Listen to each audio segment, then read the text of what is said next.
So, hello students, we are back with the same chapter, Nazism in Germany and the rise of Hitler.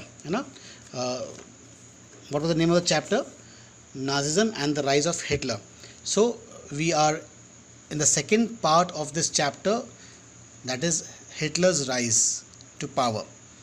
Earlier, we had read about how Nazism, a form of a government, was introduced in Germany. So, who was Hitler? Hitler was actually an ex-serviceman, a person who was in the army, and when the First World War was over, many of the army men were forced to leave the army. So he was one of them, and he joined the German Workers' Party, and he found it quite interesting, and he began to dedicate himself, and soon he rose to power. So the crisis of the economy, polity, and society formed the backbone to Hitler's rise to power. Okay, and at that time the economy was in crisis. There was high prices of everything and low wages to the workers. Then the political situation was also not very stable. The society at that time, they were more in favor of a dictator type of a government, because it was projected to them that joining the army, being strong, was a symbol of pride. So they did not believe in democracy, which was a sort of a peaceful way of ruling. So all this gave the wind to the fire of Hitler's rise to power. Born in 1889 in Austria, Hitler spent his youth in poverty.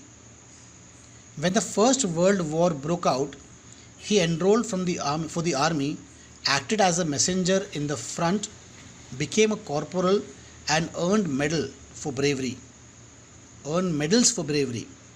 The German defeat horrified him, and the Versailles Treaty made him furious, made him angry. In 1919, he joined a small group called the German Workers' Party. He subsequently took over the organization and renamed it the National Socialist German Workers' Party. This party came to be known as the Nazi Party. So Hitler was a great patriot. He was in fact a fanatic. Fanaticism और patriotism में फ़र्क क्या है? Fanaticism में केवल मेरा देश महान है और पेट्रियोटिज्म में मेरा देश महान है. सो हिटलर एक प्रकार के फैनेटिक थे. वो अपने देश से कुछ ज़्यादा ही प्यार करते थे और हालात भी वैसी थी. नेचुरल था. ये एक बहुत बहादुर योद्धा थे, काफ़ी मेडल्स जीते थे, और जो ट्रीटी ऑफ वर्साइल्स हुआ तो उससे वो काफ़ी नाराज़ हो गए. तो बाद में वो जर्मन वर्कर्स पार्टी को ज्वाइन किए और बहुत जल्दी वो जर्मन वर्कर्स पार्टी में उभर कर सबसे प्रमुख नेता बन गए, सबसे अच्छे नेता बन गए, सबसे बड़े नेता बन गए. और उस पार्टी का नाम उसने चेंज कर दिया. नाम क्या रखा? National socialist German workers party. आगे चल के इस पार्टी को हम नाजी पार्टी के नाम से जानने लगे. In 1923 Hitler plan to seize control of Bavaria, march to Berlin and capture power. तो 1923 हिटलर ने क्या सोचा कि मैं खुद प्राइम मिनिस्टर बन जाऊं. क्योंकि हिटलर ने जब इलेक्शन लड़े थे तो बहुत कम वोट उसको मिले थे, केवल 2.6% वोट उसे मिले थे. लेकिन आगे चल के हालात इतनी ख़राब होने लगी. हिटलर एक बहुत अच्छे ओरेटर थे. अपने रेडियो मैसेजेस में वो अक्सर बातें करते थे. अपने श्रोताओं के साथ में, अपने जो फॉलोअर्स हैं उनके साथ में वो कनेक्ट रहते थे थ्रू रेडियोज़. तो उनकी पॉपुलैरिटी बढ़ती गई, और जैसे जैसे पॉपुलैरिटी बढ़ती गई तो उन्हें लगा कि क्यों ना मैं खुद ही प्राइम मिनिस्टर बन जाऊं. So in 1923 Hitler plan to seize control of Bavaria, march to Berlin and capture power. He failed, was arrested, tried for treason and later released. तो शुरुआत में वो इतने पॉपुलर नहीं थे कि वो जो उन्होंने सपना देखा वो कर पाए. लेकिन वो जेल जब गए उसको जब उनको पकड़ लिए, देशद्रोह के आरोप में उनको पकड़ लिए, गिरफ्तार कर लिए और जेल में रखे। और जेल में उन्होंने एक उपन्यास लिखी, सेमी ऑटोबायोग्राफी थी, माई कैम्प, मतलब है कि माई स्ट्रगल या माई ड्रीम, उनका जो सपना था कि जर्मनी को किस प्रकार से बनाना। तो ये किताब बहुत पॉपुलर हो गई कि वो किस प्रकार से जर्मनी को एक बहुत बड़ा देश देखना चाहते हैं। इसके बाद में वो पॉपुलैरिटी बहुत गेन करने लगे। He failed, he was arrested, tried for treason and later released. The Nazi could not effectively mobilize popular support till the early 1930s. It was during the Great Depression that Nazism became a mass movement. As we have seen after 1929, banks collapsed and business shut down, workers lost their jobs and middle class were threatened with destitution. मतलब fear about the future, गरीबी.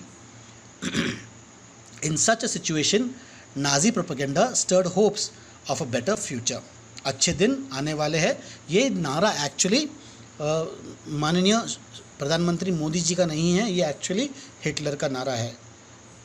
Good days are ahead, अच्छे दिन आने वाले हैं, ये जो नारा जो है वो हिटलर का नारा है कि। और गरीबी इतनी थी, नौकरियां लोगों के पास नहीं था क्योंकि फैक्ट्रीज बंद हो रहे थे, बार बार स्ट्राइक हुए जा रहे थे। तो हिटलर ने एक प्रकार से बैलेंसिंग एक्ट किया।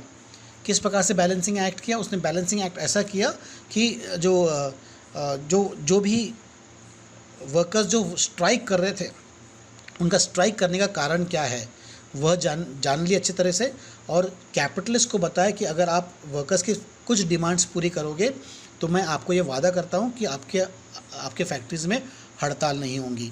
तो दोनों कैपिटलिस्ट से भी बात किया और वर्कर्स से भी बात किया, और इस प्रकार से दोनों को समझा बुझा कर एक इस पे आए हैं, कंक्लूजन पर आए हैं, एक अग्रीमेंट पर आए कि स्ट्राइक्स नहीं होंगे और वर्कर्स को अच्छा काम भी मिलेगा और अच्छा वेतन भी मिलेगा।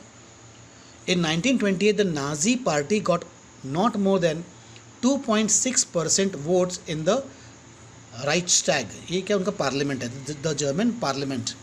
Bye 1932 it had become the largest party with 37% votes। तो ये 1929 वाला जो एपिसोड जो हुआ ये हिटलर के फेवर में गया, और 1932 में जब इलेक्शंस हुए तो कहाँ पर 2.6% वोट से कहाँ पर 37% वोट हिटलर को मिल गए। Hitler was a powerful speaker, his passion for his words moved people. He promised to build a strong nation, undo the injustice of the Versailles Treaty, and restore the dignity of the German people. He promised employment for those looking for work and a secure future for the youth. तो काफ़ी अच्छे वादे किए, काफ़ी अच्छा उनका agenda था। सबसे पहले तो क्या था कि वो बहुत पैशनेट थे और शब्दों के जादूगर थे। जब वो बातें करते थे तो पूरे ऑडियंस को वो इन्वॉल्व कर लेते थे कि वो कहते थे कि क्या आपको नौकरी चाहिए, यानी इनके पास नौकरियां नहीं थी तो नेचुरली जवाब क्या आएगा, हाँ हमको नौकरी चाहिए। क्या अच्छी सड़कें चाहिए, तो अच्छी सड़कें आ जाएगी। इस प्रकार से वो ऑडियंस को अपने भाषणों में इन्वॉल्व किया करते थे, काफ़ी इन्वॉल्व करते थे, जिसकी वजह से ये बहुत लोकप्रिय हो गए और फिर उन्होंने क्या वादा किया, जो ट्रीटी ऑफ वर्साइल्स था, जो एक बहुत ही ह्यूमिलिएटिंग ट्रीटी था उनके लिए, वो हम नहीं मानेंगे। यानी ये भावनाओं के साथ में लोगों की भावनाओं को अच्छी तरह से जानते हैं। ऐसा कहा जाता है कि एक अच्छा नेता जो वो होता है जो लोगों को लीड नहीं करता और लोगों के साथ चलता है। तो लोगों के साथ चल रहा था हिटलर, लोगों की भावनाओं को वो जानता था, लोगों को क्या चाहिए, कि उनको इतना अपमान महसूस हो रहा था ट्रीटी ऑफ वर्साइल से। तो इसके ऊपर उन्होंने कहा कि हम ट्रीटी ऑफ वर्साइल नहीं मानेंगे। दूसरी बात क्या थी कि यहाँ पर नौकरी नहीं थी, तो उसने ये प्रॉमिस किया कि सभी को नौकरी मिलेगी, और वैसा किया भी। जब ट्रीटी ऑफ वर्साइल्स को उसने डिसरिगार्ड किया, ट्रीटी ऑफ वर्साइल का एक क्राइटेरिया क्या था कि आप इंडस्ट्रीज़ में बड़े बड़े आधुनिक हथियार वगैरह नहीं बनाएंगे। तो हिटलर जब आए तो उसने डिसरिगार्ड करके अपने इंडस्ट्रीज़ खोल दिए, बड़े बड़े जो वॉल्क्स वैगन्स, जो कार जो है जिसके लिए जर्मनी बहुत फेमस है, ये इसी दौरान में उभरी थी। बड़े बड़े इंडस्ट्रीज़, एग्रीकल्चरल लोन्स दिए, एग्रीकल्चर सेटअप किए, लोगों के पास नौकरी आने लगी, कंस्ट्रक्शन वर्क चालू कर दिए, रोड्स बनाना चालू किए, रेलवेज। तो जब काम चालू हुआ, कंस्ट्रक्शन वर्क चालू हुआ, तो लोगों के पास में नौकरी आने लगी, तो लोगों के लगा कि हिटलर ने जो प्रॉमिस किया है वैसा वो कर रहे हैं, तो हिटलर एक बहुत ही पॉपुलर नेता बन के उभरे। He promise to weed out all foreign influence and resist all foreign conspiracies against Germany. तो फॉरेनर्स को यहाँ से निकालने का उन्होंने ठान लिया, और जो भी कॉन्स्पिरेसी, जो भी उनका चाल था, उन सबको दूर हटाने का उन्होंने ठान लिया। Hitler devised a new style of politics. He understood the significance of rituals and spectacle in mass mobilization. Nazis held massive rallies and public meetings to demonstrate the support for Hitler and instill a sense of unity among the people. तो एक नया politics यहाँ पर उभार के लाए, वो मास mobilisation, बड़ी बड़ी भीड़ इकट्ठा कर लेना, भले ही कैसा ना कैसा करके उनको लालच दे के, पैसे खिलाकर, जो भी कुछ करके अपने रैली में बहुत बड़ी भीड़ इकट्ठा कर लेना।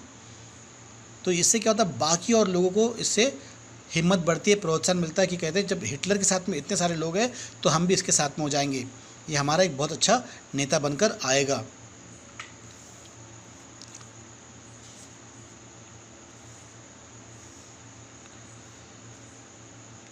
Nazis held massive rallies and public meetings to demonstrate the support for Hitler and instills a sense of unity among the people. The red banners with the swastika flag, the Nazi salute, and the ritualized rounds of applause after the speeches were all part of the spectacle of power.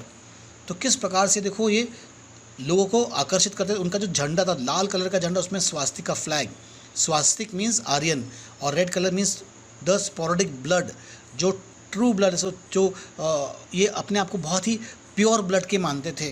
तो ये उनका कहना था कि हम सब आर्य लोग हैं, हम शुद्ध, हमारा शुद्ध खून है और हमें मैक्सिमम से मैक्सिमम जगह चाहिए। तो भाषण के बाद में वो सल्यूट, हेल हिटलर वाला जो सल्यूट जो होता है, जो हमने आगे में देखे, ये वाला सल्यूट, ये सल्यूट बहुत पॉपुलर हो गया था उस ज़माने में। ये हेल हिटलर की सल्यूट थी, और हर लोग जो है वो हेल हिटलर में इस प्रकार से सल्यूट करते थे, ज़ोर ज़ोर से तालियां बजाते थे। तो इस प्रकार से हिटलर बहुत लोकप्रिय नेता बन गए। Nazi propaganda skillfully projected Hitler as a messiah, a savior, as someone who had arrived to deliver people from their distress. तो हिटलर उनके लिए एक मुक्तिदाता बन गए, जो उनको मुसीबत से बाहर निकालने वाले हैं। यानी दौर ऐसा आ गया था कि जर्मनी हिटलर था और हिटलर ही जर्मनी था। जो हिटलर बोलेगा पूरा जर्मनी वैसा ही करेगा, और जर्मनी को वही करना पड़ेगा जो हिटलर बोलेगा। इस प्रकार का कॉन्फिडेंस हिटलर ने अपने लोगों में जगा लिया था। It is an image that captured the imagination of people whose sense of dignity and pride had been shattered and who were living in time of acute economic and political crisis. तो ये ऐसे वक्त पर उभर कर आए जब इनके जो मोरल्स थे बहुत डाउन थे। फर्स्ट वर्ल्ड वॉर में हार के बाद में जो ट्रीटी ऑफ वर्साइल साइन किए, जिसके और गरीब होते गए, गरीब और गरीब होते गए, और लोन यानी चुका नहीं पा रहे थे, जो कर्ज उनके ऊपर डाला गया, थोपा गया था, जो उनको ये भरना था, दंड जो भरना था। तो ये सब टाइम में हिटलर एक ऐसे नेता बनकर आए जिसे लगा कि ये हमारे देश के लिए कुछ अच्छा करेंगे, ये हमारे मसीहा है, ये हमें बचाएंगे। द डिस्ट्रक्शन ऑफ डेमोक्रेसी, यहाँ पर आप क्या देख रहे हैं, Hitler becomes the chancellor of Germany. ये वहाँ के जो राजा है वो हिटलर को चांसलर बने, प्राइम मिनिस्टर बना रहे हैं। तो इनके प्राइम मिनिस्टर बनने के कुछ दिन बाद इनकी पता ना रहस्यमय तरीके से इनकी भी मौत हो जाती है, और फिर हिटलर जो है इनका भी पोस्ट लेकर कंबाइन करके वह द फरर बन जाते हैं, यानी द लीडर बन जाते हैं। The destruction of Germany. On 30th January 1933, President Hindenburg offered the chancellorship, the highest position in the cabinet of ministers, to Hitler. ये वो सेरेमनी है जहाँ पर इसको सबसे बड़ा पोस्ट मिल रहा है जर्मनी में। By now the Nazis had managed to rally the conservative to their cause. Having acquired power, Hitler set out to dismantle the structures of democratic rule. एक बार इसके पास में पावर आ गया, इलेक्शन जीत कर आ गए, बड़े मुश्किल से ये इलेक्शन जीत कर आ गए, लेकिन एक बार इलेक्शन जीत कर आ गए तो वो धीरे धीरे करके डेमोक्रेसी को ख़त्म करते गए, पूरा जो लॉ एंड ऑर्डर अपने हाथों में लेना चालू कर दिया। Hitler set out to dismantle the structures of democratic rule. A mysterious fire broke out in the German parliament building in February, facilitated his move. The fire decree of 20th February 1933 indefinitely suspended civic rights like freedom of speech, press and assembly that had been guaranteed by the Weimar Constitution. तो Hitler ने किस घटना का फ़ायदा उठाया? अचानक से एक रात जो जर्मन पार्लियामेंट है उस बिल्डिंग में आग लग जाती है, सारे डॉक्यूमेंट्स जल जाते हैं। तो हिटलर क्या करता है, कर्फ्यू लगा देता है। लोग घर के बाहर नहीं जा सकते थे, भाषण नहीं दे सकते थे, कुछ गवर्नमेंट के खिलाफ कुछ लिख नहीं सकते थे। तो फ्रीडम ऑफ एक्सप्रेशन ले लिया, फ्रीडम ऑफ स्पीच ले लिया, प्रेस और असेंबली ये भी उनसे ले ली कि आप प्रेस में कुछ लिखोगे नहीं। तो एक प्रकार के वो तानाशाह बन गए। The fire decree of 28 February 1933 indefinitely suspended civic rights like freedom of speech, press and assembly that had been guaranteed by the Weimar Constitution.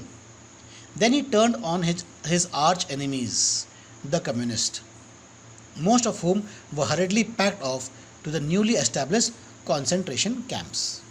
फिर इसके बाद जो उसके अपोजिशन पार्टी थी, जैसा अगर मैं ऐसे एग्जाम्पल दे रहा कि यहाँ पर अगर जो अपोजिशन पार्टी, सबसे स्ट्रॉन्ग अपोजिशन पार्टी जो बड़ी पार्टी है, अगर फ़िलहाल सरकार चाहती है कि हमें यहाँ पर डेमोक्रेसी नहीं करना है, हमें डेमोक्रेटिक रूल से देश को नहीं चलाना है, तो जो अपोजिशन पार्टी जो कांग्रेस पार्टी है उसके सारे के सारे नेता को पकड़कर जेल में डाल दो। सब नेता अगर जेल में चले जाएंगे तो ये फिर वे मनमानी कर सकते हैं, सरकार मनमानी कर सकती है। तो यहाँ पर जर्मनी ने क्या किया, उनको कॉन्सेंट्रेशन कैंप्स में डाल दिया।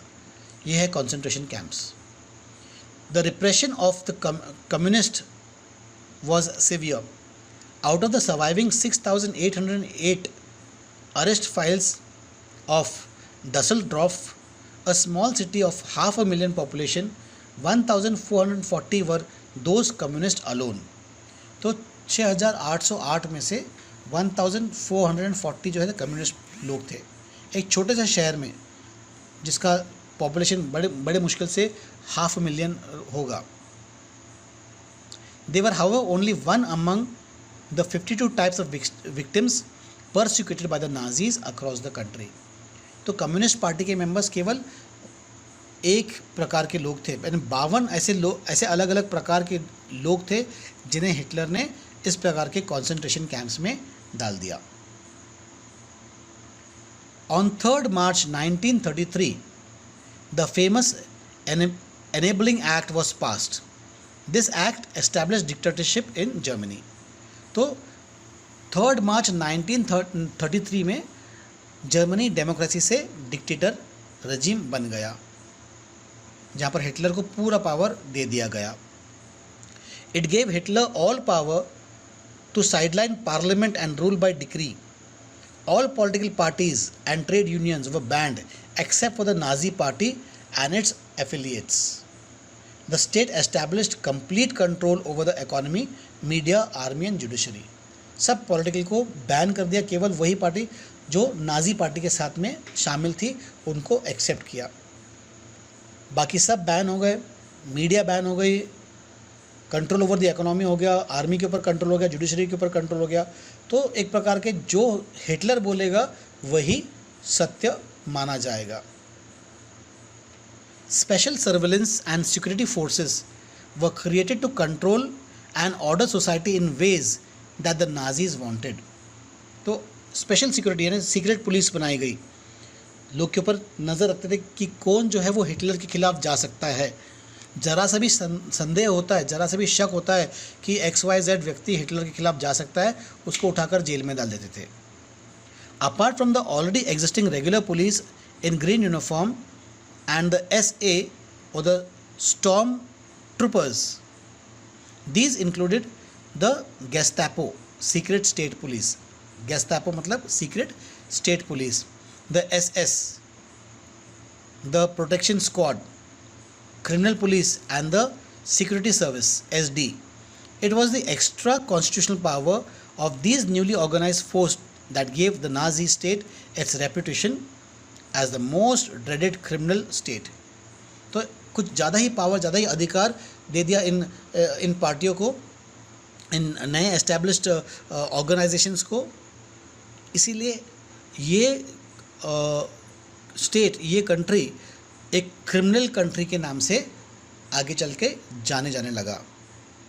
People could now be denied in Gestapo, torture chambers, rounded up and sent to concentration camps, deported at will, or arrested without any legal procedures. The police forces acquired powers to rule with impunity. जिसको अगर arrest करना है, Hitler को लगता है कि हमारे देश में जो लंगड़े, लूले, अंधे, बहरे, गूंगे, मंदबुद्धि, ये सब बोझ है, तो इनको पकड़कर डाल दो यहाँ पर कंसंट्रेशन कैंप में. जूस है, उनको पकड़कर डाल दो. जो यहूदी है ना, उनको जूस कहते हैं इंग्लिश में, उनको पकड़कर कंसंट्रेशन कैंप में डाल दो. अपोजिशन नेता है, उनको पकड़कर कंसंट्रेशन कैंप में डालो. यानी जो भी कुछ लगता है कि देश के काम के नहीं है, ये हमारे जो हिटलर का जो सपना है उसके आड़े आ सकता है, उन सब को उसने उठाकर पकड़कर जेल में डलवा दिया.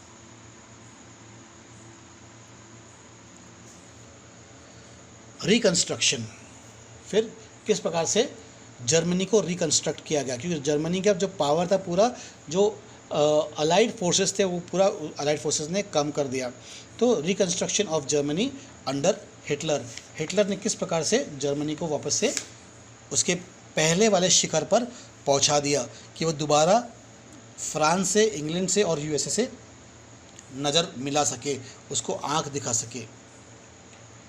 Hitler assigned the responsibility of economic recovery to the economist Jalmar Sachat, who aimed at full production and full employment through the state-funded work creation program. तो क्या किया, एक state funded work creation programme, यानी government जो है वो सभी industries को लोन देंगी. कि ऐसा हालात आ चुके थे कि कैपिटलिस्ट के पास भी पैसा नहीं था, इनके पास पैसा नहीं था कि इंडस्ट्रीज़ में वो अपनी इंडस्ट्रीज़ चालू कर सके. तो जो इंडस्ट्रीज़ बंद पड़ गई थी उनको वापस से चालू करवाया गवर्नमेंट की तरफ से, पैसे देकर, लोन देकर कि आप चालू तो करो. चालू कराने का मकसद क्या था कि लोगों को नौकरी मिल जाएंगी. कि जो मेन जो सिविल ये हो रहा था, सिविल ट्रबलेंस हो रहे थे, वो किस कारण से था, उनके पास नौकरी नहीं थी. तो लोगों को नौकरी मिलने के लिए उन्होंने इंडस्ट्रीज़ को वापस से स्टार्ट करवाया और पूरे ज़ोर शोर से फुल फ्लेज्ड इकट्ठा. तो बहुत सारे लोगों को नौकरी मिली. तो हिटलर ने अपना पहला वादा तो पूरा कर दिया. अच्छे दिन आ गए, लोगों के पास में नौकरियां आ गई, उनके पास पैसा खर्च करने के लिए आ गया. इतना पैसा आ गया कि वो कार वार भी खरीद सकते थे. This project produced the famous German super highways and the people's car, the Volkswagen.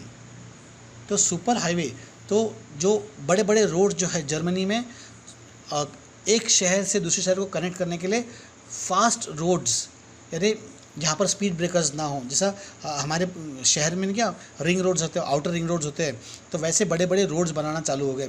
तो रोड्स बनाने से क्या फ़ायदा हुआ, एक तो फ़ायदा ये हुआ कि लोगों को एम्प्लॉयमेंट मिल गया, दूसरा कनेक्टिविटी हो गई, तीसरा वो इकोनॉमिकल यूज़ में आ गए, मिलिट्री के यूज़ में आ गए. हाँ, तो इस प्रकार से जो है बड़े बड़े इंडस्ट्रीज़, फैक्ट्रीज बनने लगे. और जर्मनी का जो वोल्क्सवैगन है, द पीपल्स कार, ये है people's car, your Volkswagen. KDF Wagen मतलब योर वोल्क्सवैगन, ये तुम्हारी कार है. Common people can buy cars. ऐसे यानी बहुत बड़े पैमाने पर कार बनना चालू हो गई. इतने बड़े पैमाने पे कार बनेंगे तो लोगों को खरीदने के लिए पैसा भी तो चाहिए. तो इस प्रकार से उनको इस प्रकार की नौकरी पानी भी दी, उनका सैलरीज में इंक्रीमेंट लाए, उनके वर्किंग कंडीशन को इम्प्रूव करवाया.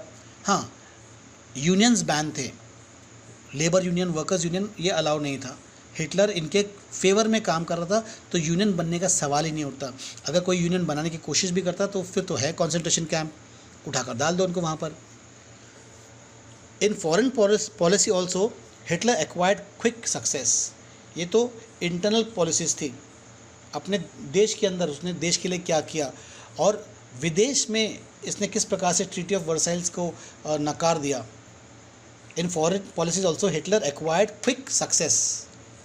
He pulled out of the League of Nations in 1933 and reoccupied the Rhineland in 1936. तो हिटलर ने क्या किया, सबसे पहले जो लीग ऑफ नेशंस था, जैसा आज जो है यूनाइटेड नेशंस से पहले यानी लीग ऑफ नेशंस था। फर्स्ट वर्ल्ड वॉर के बाद में जो लीडिंग नेशंस थे उन्होंने लगा कि बहुत डिस्ट्रक्शन हो गया भाई, हमें इतना डिस्ट्रक्शन नहीं होना चाहिए, तो उसके लिए उन्होंने क्या किया, एक ऐसा ऑर्गेनाइजेशन बनाया जिससे दोबारा वॉर ना हो। इसका नाम दिया द लीग ऑफ नेशंस नाम दे दिया। और लीग ऑफ नेशंस का मेन काम क्या था कि देखें कि टू प्रिवेंट वॉर। तो हिटलर ने तो सबसे पहले इसमें से अपने आप को बाहर निकाल दिया, क्योंकि उसको लीग ऑफ नेशंस के टर्म्स और कंडीशन पसंद नहीं आ रहे थे।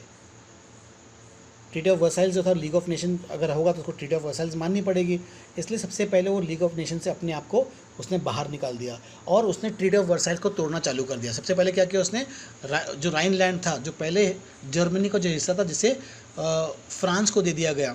राइनलैंड क्या था, एक बहुत ही इकोनॉमिकली एक बहुत ही रिच टेरिटरी थी, जहाँ पर मिनरल्स थे, कोल था, तो यहाँ पर उसने वापस से अपनी आर्मी को भेज दिया, इसको ऑक्यूपाई कर ली।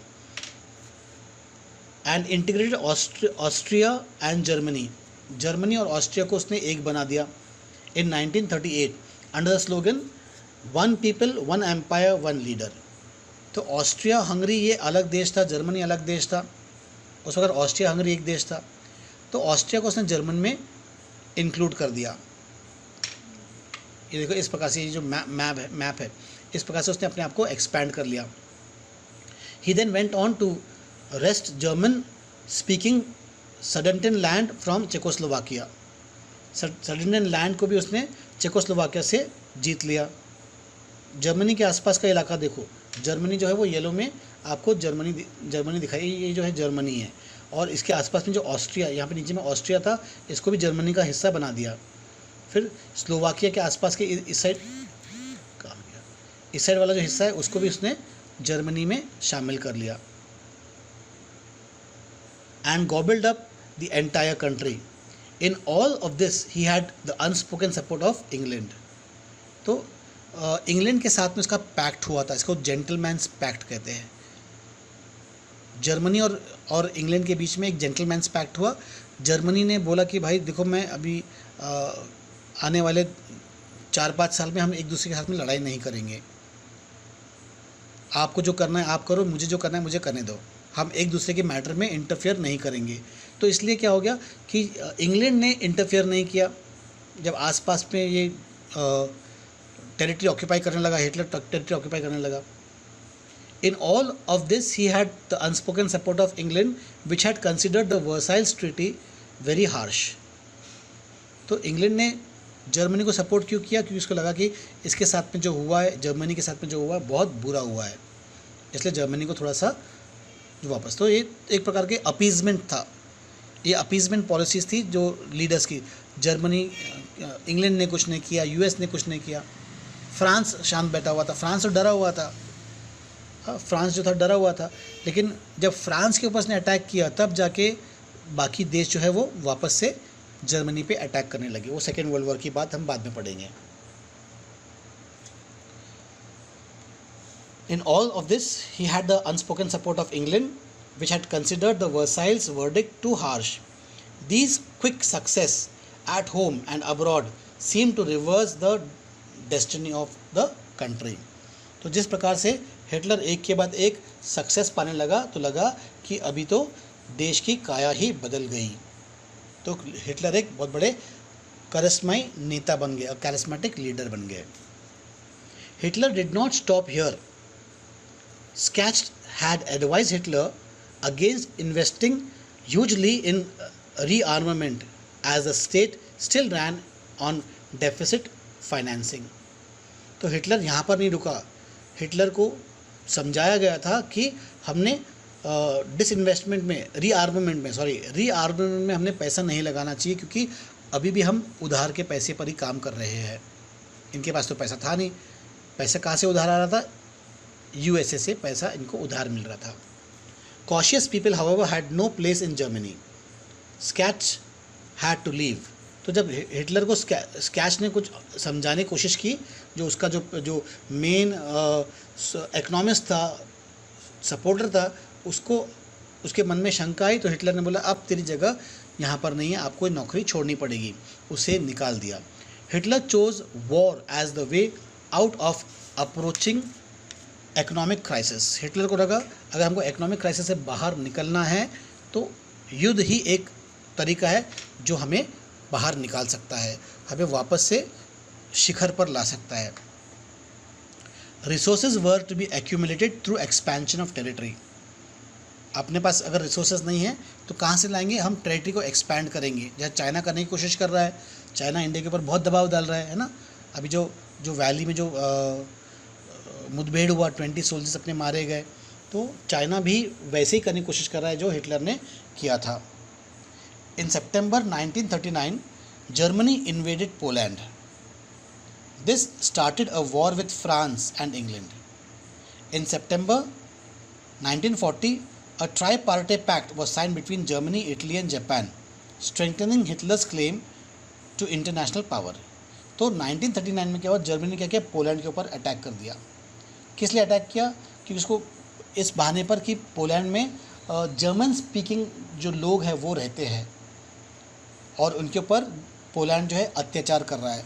पोलैंड क्या एक न्यूली एक्वायर्ड स्टेट था, फर्स्ट वर्ल्ड वॉर के बाद पोलैंड को बनाया गया। वहाँ पर बहुत सारे जो लोग थे जर्मनी बोलते थे, तो इस बहाने से कि यहाँ पर जो जर्मन स्पीकिंग लोग थे उसके ऊपर अत्याचार हो रहा है, तो हिटलर ने उसको अटैक कर लिया।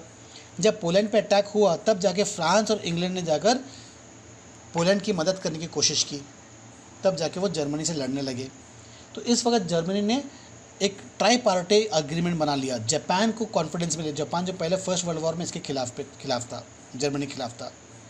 इटली जापान को अपने कॉन्फिडेंस में ले लिया कि अगर मुझसे कोई ट्रेड नहीं करेगा तो हम कम से कम 3 जो देश है, जर्मनी, इटली और जापान, ये आपस में ट्रेड कर लेंगे तो अपने इकोनॉमी को संभाल लेंगे।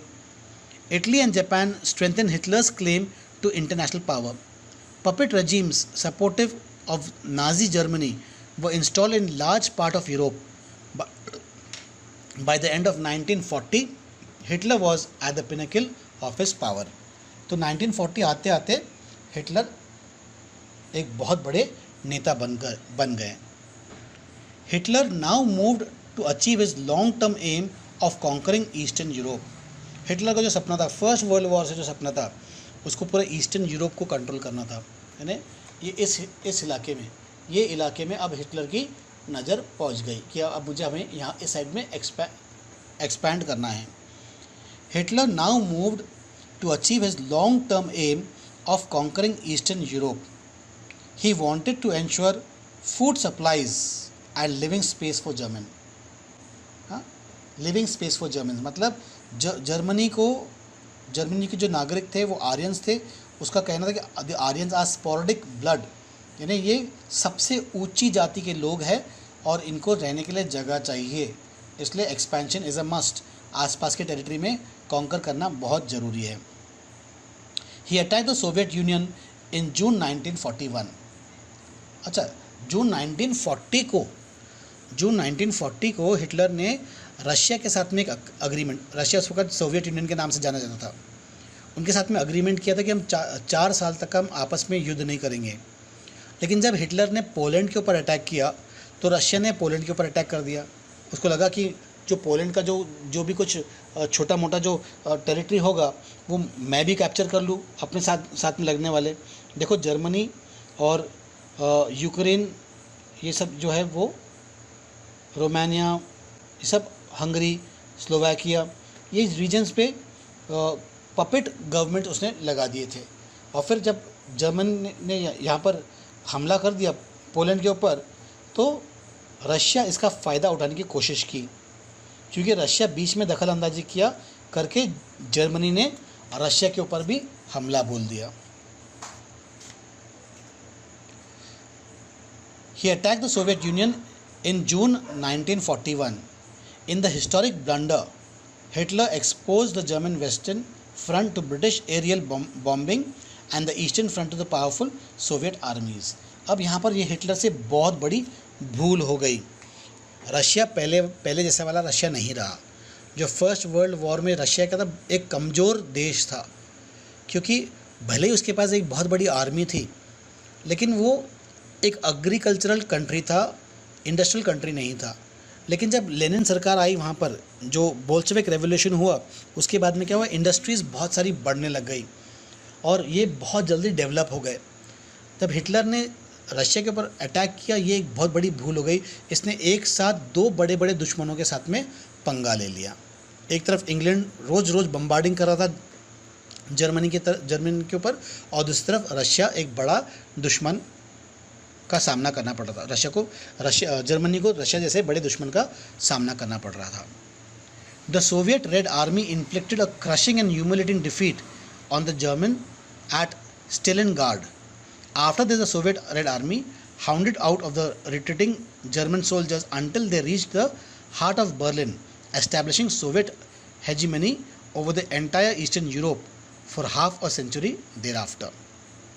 तो जब हिटलर ने सोवियत रशिया के ऊपर अटैक किया, वह बहुत ही गलत समय पर अटैक किया। जो स्टेलिनग्राड नाम का जो शहर था, ये एक इंडस्ट्रियल शहर था, यहाँ पर इंडस्ट्रीज़ थी। तो यहाँ तक का तो हिटलर की आर्मी आगे बढ़ते गई। हिटलर ने एक नया फॉर्म ऑफ वॉरफेयर, द ब्लिट्जक्रिग नाम का एक वॉरफेयर था, इसके तरीके से वो सडन अटैक करते करते आगे बढ़ते थे। तो ये जून में जब वॉर स्टार्ट हुआ, जून जुलाई अगस्त सितंबर, ठंडी आ गई। ठंडी के जब मौसम आया तो यहाँ पर बहुत सर्द थी।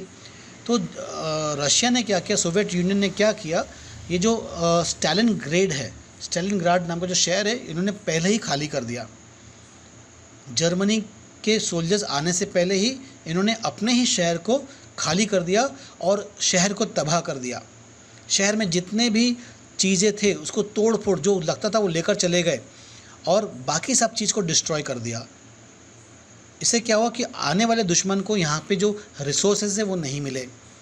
सोल्जर्स जो खाली पेट तो आगे बढ़ नहीं सकते, तो यहाँ पर राशन पानी नहीं था, पेट्रोल नहीं था, फ्यूल नहीं थे, ईंधन नहीं था, शहर को जला ही दिया था ना पूरा। आर्मी पहुँचते पहुँचते यहाँ पर ठंडी के मौसम में गर्म करने के लिए आग भी नहीं जला सकते थे, पेट्रोल नहीं था, गाड़ी नहीं चलती, पेट के लिए खाना नहीं था। तो इनकी हिम्मत हार गई और फिर इनको घेर कर रशिया ने इनको घेर कर ख़त्म कर दिया। फिर आगे बढ़ते गए और धीरे धीरे आगे बढ़ते वो जर्मनी का पूरा ईस्टर्न जर्मनी को कैप्चर कर लिया और 50 साल तक का इस इलाके को वो अपने कंट्रोल में रख दिया। After the Soviet Red army hounded out the retreating German soldiers until they reach the heart of Berlin, establishing Soviet hegemony over the entire Eastern Europe for half a century thereafter. Meanwhile, the USA had resisted involvement in the war. It was unwilling to once again face the economic problems that the First World War had caused. तो इस दौरान क्या, USA शांत बैठा था, England लड़ रहा, France लड़ रहा, रशिया लड़ रही। यूएस ने क्या प्रॉमिस किया था फ्रांस को, फर्स्ट वर्ल्ड वॉर के बाद में अगर जर्मनी तुम पे अटैक करेगा तो हम तुम्हारे मदद करने के लिए तुरंत आ जाएंगे। लेकिन उसकी हिम्मत नहीं हुई, क्योंकि वो नहीं चाहता था कि जो डिस्ट्रक्शन जो उसने फर्स्ट वर्ल्ड वॉर में देखा वो दोबारा से इकोनॉमिक डिस्ट्रक्शन देखें, इसलिए वो कुछ देर तक का शांत बैठा रहा। But it could not stay out of the war for long. Japan was expanding it's power in the east. तो ज़्यादा देर तक वो शांत नहीं बैठ पाए। क्यों? कि जापान अपना फ़ायदा उठाने की कोशिश कर रहा था। जर्मनी ने जापान को कॉन्फिडेंस में लिया। जापान जो है, अगर हम मैप को ग्लोबली अगर राउंड देखते हैं तो जापान अमेरिका के काफ़ी करीब है। अगर मैप को फ्लैट करके देखेंगे तो अमेरिका वेस्ट में है और जापान ईस्ट में है। लेकिन जब मैप को हम गोल ऐसे घुमा देंगे तो एक दूसरे से वो चिपक जाते हैं। तो जापान क्या कर रहा था, जापान जो है अमेरिकन टेरिटरी पर अटैक कर रहा था, ख़ास करके पर्ल हार्बर के ऊपर।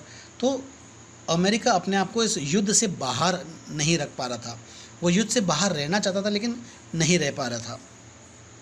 Meanwhile the USA had resisted involvement in the war. It was unwilling to once again face all the economic problems that the First World War had caused. But it could not stay out of the war for long. Japan was expanding its power in the east.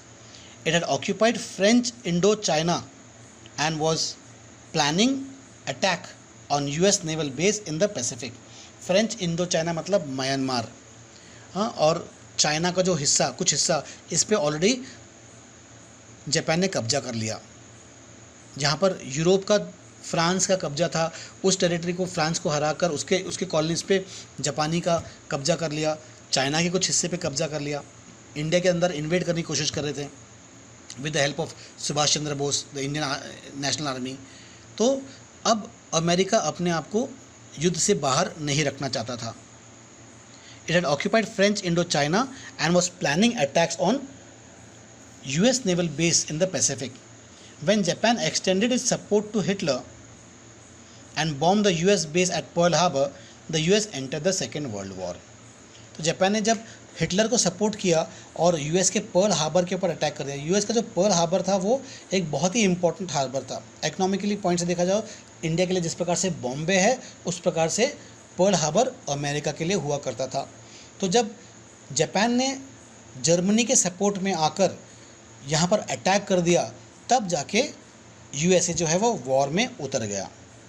When Japan extended support to Hitler and bombed the US base at Pearl Harbor, the US entered the Second World War.